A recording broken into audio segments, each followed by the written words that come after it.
All right. So for the people saying, well, the lawyer's asking obscure questions or questions intended to draw out a particular set of facts. Yeah, Does it say any other witnesses? The state has a lawyer to do that Your too. Honor, at this time, the They're state rests. allowed to do that. That's their job. Ladies and The gentlemen, cop's job state is has now to rested tell their case. the We will take a truth brief because the recess cop and, is just a we'll witness reconvene in about who has an 10 minutes. obligation All to rise, tell the truth to the court. The cop's job is not to find a conviction when they're in court. And let me point out one other very important thing. That's not the prosecutor's job either. The prosecutor's job is to seek justice, not secure a W for the government. Seek justice while ensuring the rights of the accused, because the accused is not guilty until a verdict is rendered. Period, period, period. Any government official violating that is fucking your ass without your consent. And we've got to stop apologizing for it. Then, Mr. Freilich, the case would then turn to the defense. Ninja Work 111.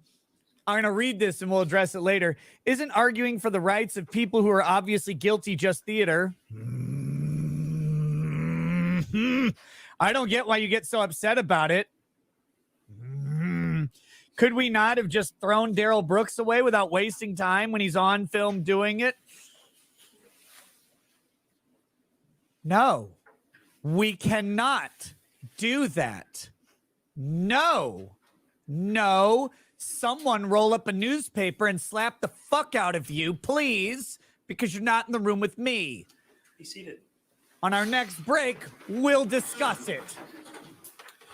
All right, so anyway, to address this super chat real quick from Ninja Work. First of all, thank you for the super chat. But second of all, you stupid motherfucker. Yes, it matters. It matters because Kyle Rittenhouse 100% shot and killed 2 people and shot and injured a third.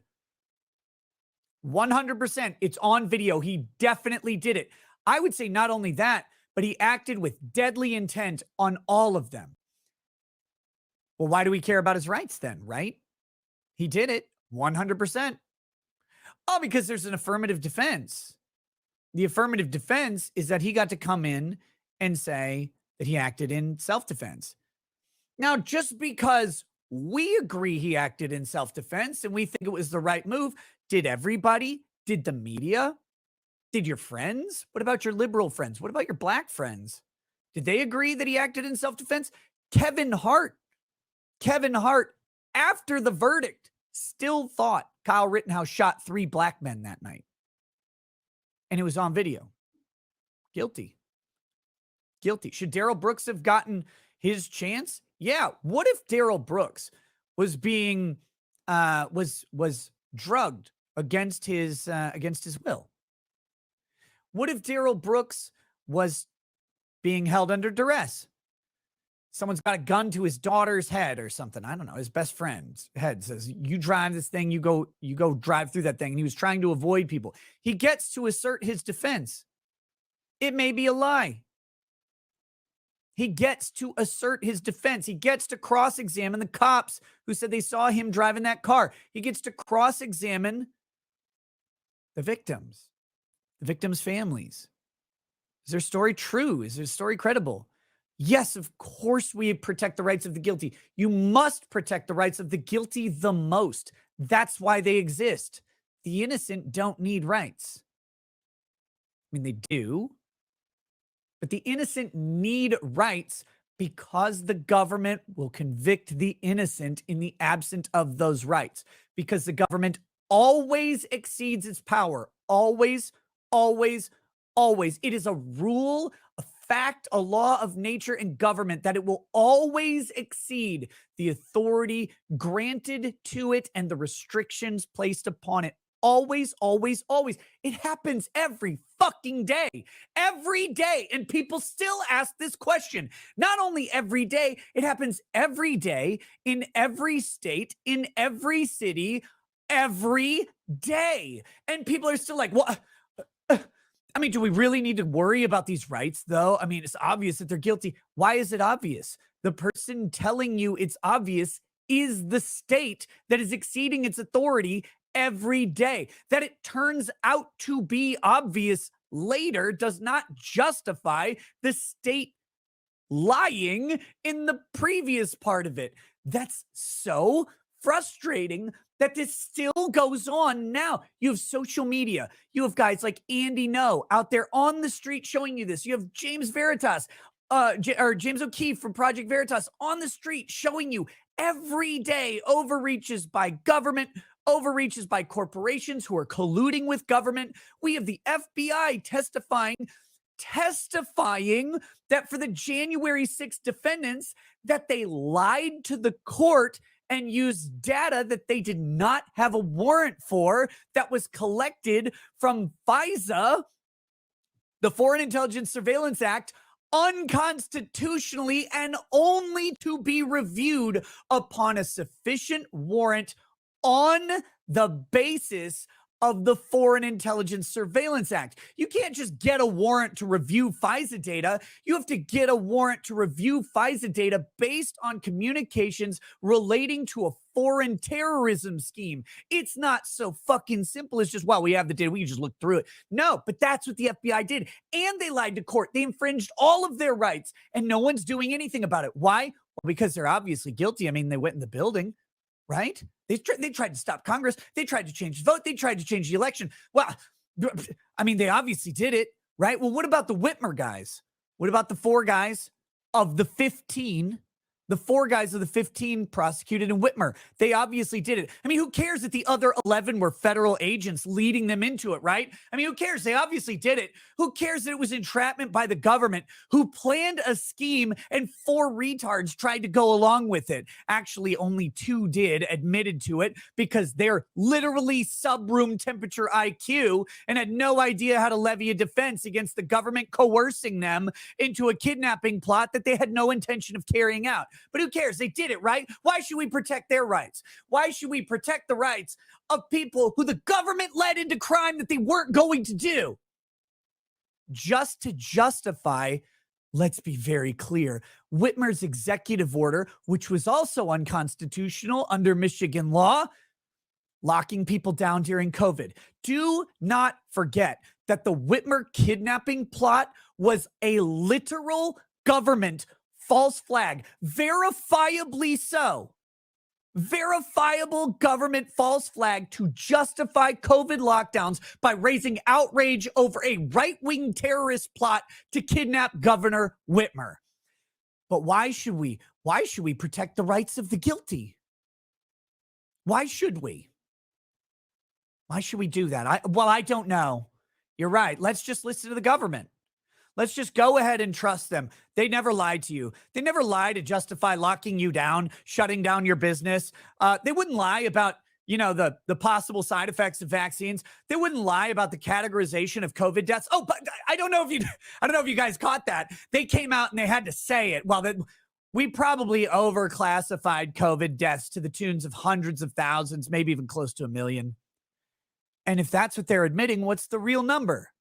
But why should we protect our rights, right? Obviously guilty. Obviously COVID was right. Obviously everything. Obvious. It's all obvious. It's all fucking obvious. Well, everything's obvious when only one side of the story gets told. And that story is in favor of the people who overreach all the time. And let's just not forget that you have a literal guaranteed right to the presumption of innocence until you're guilty, which means until the verdict comes down. Until the verdict comes down, you're not guilty. There is no such thing on this country's radar, in this country, however, as anyone who's obviously guilty. I don't care if you walk down the street, putting the gun to the backs of the heads of children and pulling the trigger, one after another, 1,000 at a time, on video, broadcast to the entire world. You're innocent until proven guilty. Only after sufficient due process with a jury. That's it. We guarantee that right, because in the absence of that right, you are guilty of whatever they accuse you of, because that's the system we came from. The King's Court. The King's Court pronounced guilt. It didn't decide it. And as shitty as our system is, it's still, and this should terrify you, the best system in the world to be a criminal defendant. I would not choose a single other country, despite all of the problems and all the fuckery that we can witness in a trial where she obviously did it. And here's the thing, guys. Taylor Schabusiness is not going to walk from this crime. The defense for Taylor Schabusiness, I know they're defending not guilty by reason of insanity. She's not going to get that. Almost, I can't think of any way, based on the evidence that we've seen, the testimony, the video, that she gets that. But does she deserve life without parole because it was intentional? Or was she insane and under the influence of substances that she didn't manifest the intent? Because if that's the case, then she deserves her chance at parole. That's the Wisconsin law. That's the process it's guaranteed to her. And she gets to advocate for it, even though we know she killed this guy. And it's so weird to me that people keep up with this notion that it's just inconvenient. Well, I hope it's never inconvenient for you. Because I sure as fuck would never give the keys to my freedom to this government without my chance to fight back. And if you will, just go move to a different country where they do it every day. God, I hate people who apologize for and bow to this fucking system.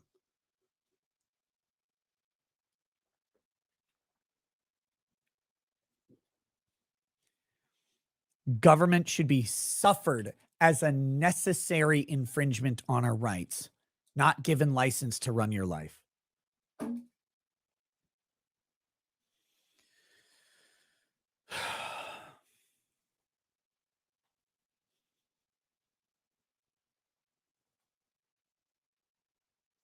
All right. Well, now that that's out of the way,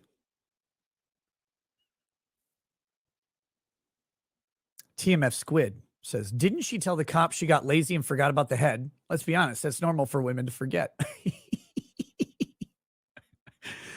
Val the Gene says, based AF Nick Rant, keep advocating, man. The rights of the accused are sacred and should never be violated. 100%. 100%. It's imperative. It's essential to freedom. Bear in the Woods says, officer, I don't remember anything. I blacked out except for fucking my homie in his ass and choking him to death with a dog collar. Also, I cut his head off with a bread knife. I was going to keep his head and dick, but I was too high on meth, bro. It's a great story, but she gets to tell it. Legal mindset. Hey, thanks, buddy. He says, Nick won the poll for best law 2 brands. Oh. How you doing, man? Court's audio's off. It's not me. We're unmuted, but the court's still muted. Schulzenator says, keep going on that rant. It can never be said enough.